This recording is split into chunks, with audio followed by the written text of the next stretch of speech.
тобы туралы. Әрине, өте сапалы топ.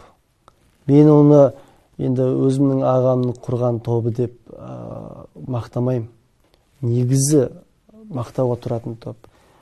Және де мысалы әлеуметтік желіде мен жиі қолдаймын, оларды қорғаймын, көбірек өкінішке орай қорғаймын.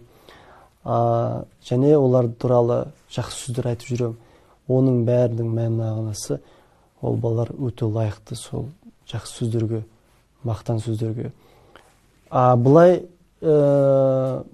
басқа көрермендер сырттан көрінбейтін заттар, басқа көрермендерге көрінбейтін зат, ол ішкі олардың жан дүниесі, қарапайым өмірдегі өздерінің қалай өмір сүретіндігі туралы айтсам, ол да керемет.